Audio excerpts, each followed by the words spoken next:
जिस तरह इस मुश्किल वक्त में उन्होंने पाकिस्तान की नुमाइंदगी की। और अगर कभी दोबारा मुश्किल हालात आए तो पाकिस्तान की हर औरत, मर्द, बुजुर्ग और नौजवान इस वतन के दिफा के लिए लड़ेगा।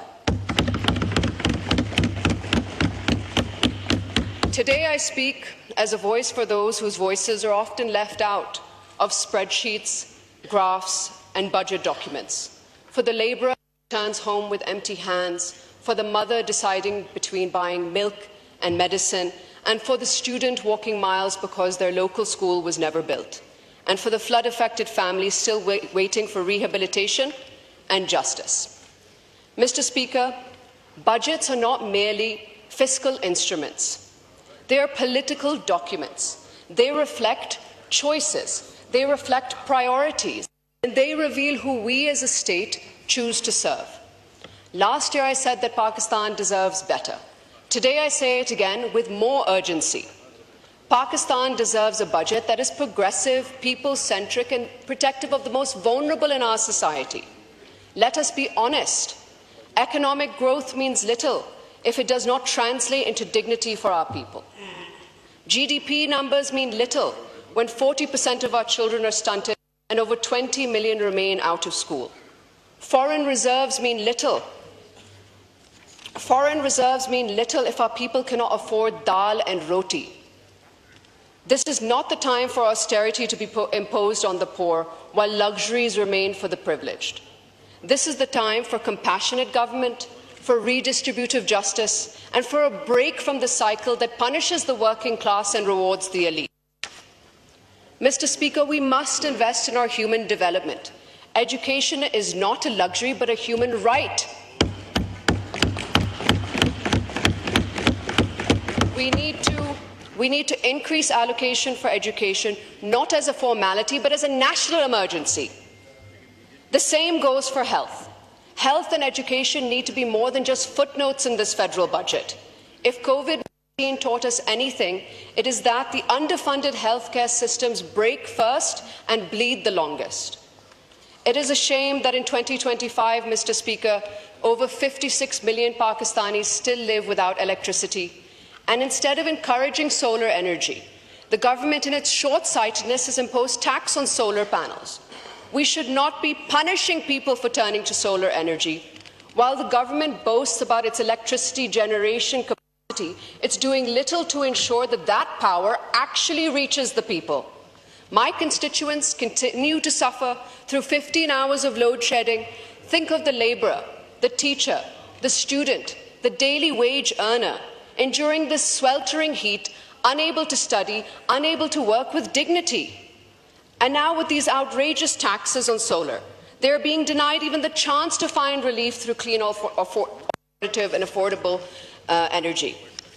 We in the Pakistan People's Party are proud that it was our leadership that launched the Benazir Income Support Programme.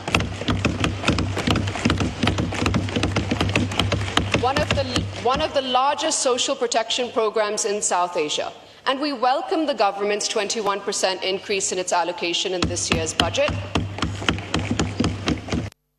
It is now time to expand its scope, link it to female literacy, and link it to health insurance. And let me say this with conviction. Women are not a sector of the economy. We are half the population.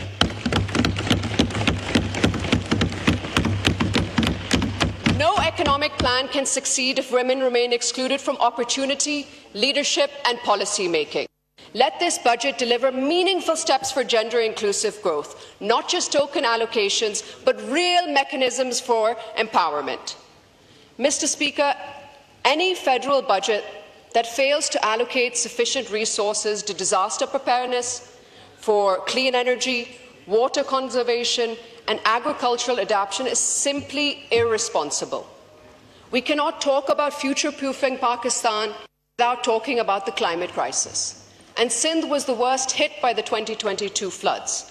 And we are still waiting for our fair share of climate financing, disaster recovery and resilience building.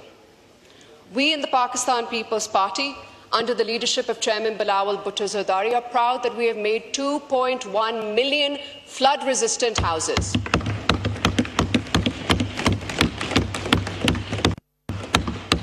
No other party or province can claim the same.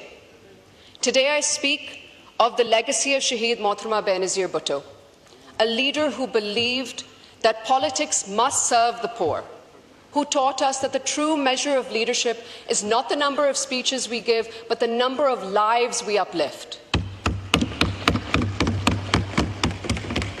I urge this House, let this budget not be another missed opportunity.